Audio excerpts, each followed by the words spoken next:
Daniel had exactly $47 left in his wallet when he found the purse. He checked twice, hoping he had somehow miscounted. $47. That was all that remained until payday. His electricity bill was 3 days overdue. The grocery cupboard at home was almost empty. His 6-year-old daughter, Mia, needed new school shoes because the soles of her old ones were beginning to separate. And on the kitchen counter was a handwritten note from her teacher reminding him that the class was collecting money for an upcoming school trip. Daniel had circled the note twice. He couldn't afford the trip. He couldn't afford the shoes. He could barely afford the groceries. Yet somehow, he still had to smile when Mia asked him that morning, "Dad, are we rich?" Daniel had laughed. "Of course we are." Mia had looked around their tiny apartment. "Really?" Daniel had kissed her forehead. "We have each other." She had smiled. "That counts." Daniel carried those words with him all day. He was a single father, and life had taught him not to expect miracles. He worked maintenance at a downtown hotel, usually taking every extra shift he could get. His hands were rough from years of repairs, and there was almost always a small cut somewhere on his fingers. He didn't mind the work. What he hated was knowing that no matter how hard he worked, one unexpected expense could knock everything apart. That Tuesday morning, he was already running late. Mia had forgotten her lunchbox at home. Daniel had driven back to get it. Then the bus he normally took toward downtown had broken down. By the time he reached the office building where he was scheduled to repair a faulty ventilation unit, he was nearly 20 minutes behind. He hurried through the marble lobby. His phone buzzed. A message from his supervisor. "Where are you?" Daniel sighed. He typed, "5 minutes away." "Sorry." He put the phone back in his pocket. Then something beneath a bench caught his eye. At first, he thought it was a piece of black clothing. He stopped. It was a purse. A beautiful black leather purse. Daniel glanced around. People were coming and going through the lobby. A businessman rushed past. A woman spoke into her phone. A security guard stood near the entrance. Nobody seemed to notice. Daniel picked it up. It was surprisingly heavy. He looked at the tag. No name. He opened it carefully, intending only to find identification. Inside were several credit cards, a driver's license, a phone, a set of keys, and an envelope. Daniel opened the envelope just enough to see what was inside. Cash. A lot of it. He immediately closed it. His heart began beating faster. For a few seconds, he simply stood there. He thought about the electricity bill. He thought about Mia's shoes. He thought about the empty refrigerator. He thought about the school trip. The money in that envelope could solve almost everything. Not forever, but for a while. Nobody had seen him pick it up. Nobody knew he had it. He could take enough to pay the bills. He could return the rest. Maybe nobody would ever know. Daniel looked at the purse again. Then he remembered Mia, standing in the kitchen that morning. That counts. He closed his eyes. No. He immediately walked toward the reception desk. A young receptionist looked up. "Can I help you?" "Someone lost this." She looked at the purse. "Where did you find it?" "Under that bench." She opened it and looked at the identification. "Eleanor Hart." "Can you call her?" The receptionist shook her head. "No number." "Then maybe security can help." Before they could do anything, the phone inside the purse started ringing. Daniel looked at it. The receptionist gestured toward him. "Answer it." Daniel hesitated. Then he pressed the button. "Hello." There was silence. Then a woman's frightened voice. "My purse." Daniel straightened. "Are you Eleanor Hart?" "Yes. I found your purse." "Oh, thank God." Her voice broke. "Where are you?" "Downtown office building." "I'm at the lobby." "I'll be there." "You don't have to rush." "I have to." Something about her tone made Daniel look down at the purse. "Is everything okay?" "No." The woman took a shaky breath. "Please don't leave." "I won't." The call ended. Daniel looked at the receptionist. "I'm going to wait." She nodded. "Are you sure? You said you were in a hurry." Daniel glanced at his watch. "I am." He sat down. 5 minutes passed. Then 10. Then 20. His supervisor called. Daniel answered. "I'm sorry. Where are you?" "I found something." "You're already late." "I know." "Daniel, this is the 3rd time this month." "I'll explain." "You'd better." The call ended. Daniel rubbed his forehead. He could lose his job. He looked at the purse. Then at the entrance. He stayed. 30 minutes passed. Then the doors opened. An elegant woman in her 60s rushed into the lobby. Her coat was expensive. Her hair was perfectly styled. But her face was completely different from someone who had nothing to worry about. She looked terrified. "Where is it?" Daniel stood. Mrs. Hart. Yes. He held out the purse. She grabbed it with both hands. For several seconds, she didn't open it. She simply held it against her chest. Then she checked everything. Her wallet, her cards, her keys, her phone, the envelope. Her hands began shaking. She opened the envelope. Every bill was still there. She looked at Daniel. You didn't take anything? No. Not even one. Daniel shook his head. No. She stared at him. Why? Daniel almost laughed. Because it wasn't mine. The woman looked at him for a long time.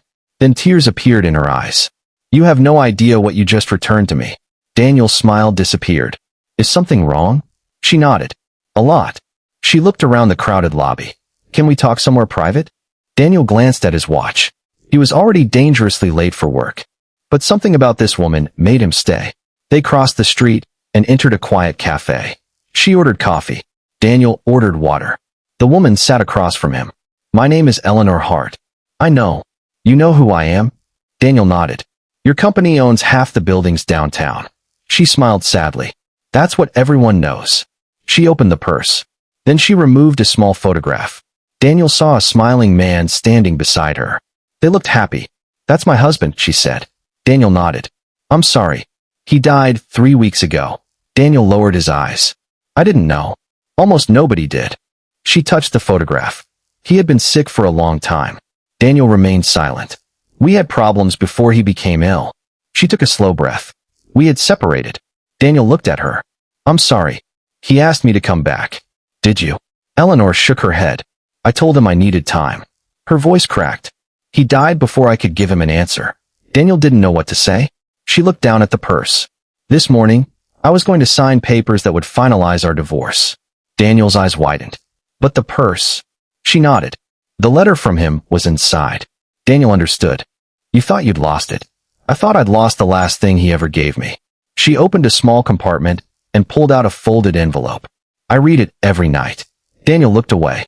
I shouldn't have read it. You didn't. I mean, she smiled through her tears. You didn't need to. They sat in silence.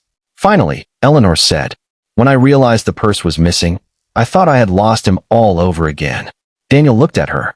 I'm glad you got it back. She smiled. Thank you. He stood. I should go. What's your name? Daniel. Daniel what? Carter. She repeated the name quietly. Daniel Carter. Yes. What do you do? Maintenance. Where? At the Grand Meridian Hotel. Are you married? Daniel paused. No. Children. 1 daughter. How old? 6. Eleanor smiled. She must be wonderful. She is. Daniel glanced toward the door. I really have to go. Eleanor stood too. Before he could leave, she asked, Daniel, are you struggling? He froze. What? You look like someone carrying more than a toolbox.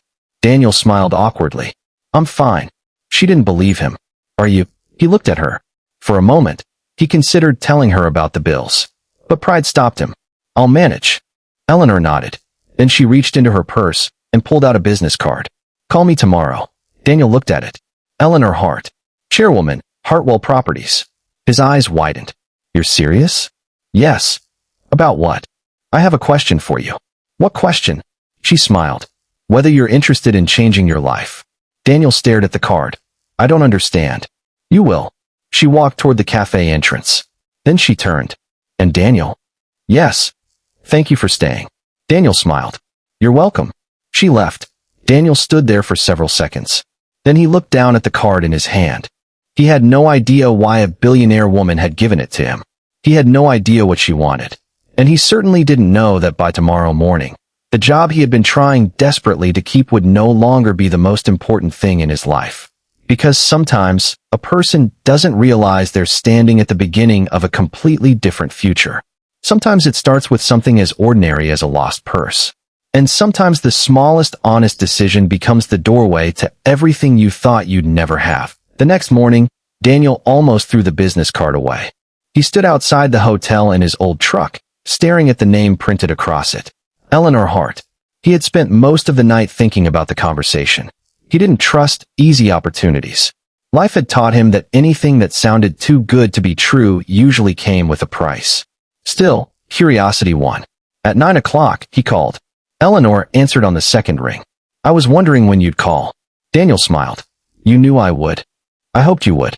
What exactly are you offering? Come to my office. Daniel looked toward the hotel. I can't leave work.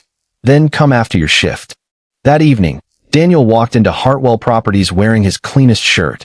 The receptionist smiled. Mr. Carter? Yes. Mrs. Hart is expecting you. Daniel followed her upstairs. Eleanor stood behind a massive desk overlooking the city. She didn't waste time. I want you to manage one of my properties. Daniel blinked. Manage? Yes. I repair things. I know. I don't have a business degree. I know. I've never managed a commercial property. I know that too. Daniel laughed nervously. Then why am I here? Eleanor opened a folder. Inside were photographs of an old hotel on the edge of downtown. The building looked exhausted. Broken windows, water stains, cracked walls, outdated electrical systems. 3 years ago, this property was worth $30 million, Eleanor said. Daniel studied the photographs. And now, almost nothing. Why? Everyone I've hired has given me a different answer. Daniel leaned forward. Can I see the maintenance records? Eleanor smiled. That is exactly why you're here. She handed him the records. Daniel spent 20 minutes reading. Then he pointed to a diagram. Your drainage system is wrong. Eleanor leaned closer. What? Water is being pushed toward the foundation. He turned another page. And this ventilation system is making the moisture problem worse. She looked at him. Are you certain? I've seen this before. How much would it cost to fix? Daniel calculated quickly. Less than repairing the damage you're going to have in 2 years. Eleanor smiled. That's what I thought. Daniel looked confused. You already knew? I suspected. Then why hire me? Because you saw it without me telling you. She closed the folder. Daniel, I don't need someone who knows how to impress a boardroom. She looked directly at him. I need someone who notices problems before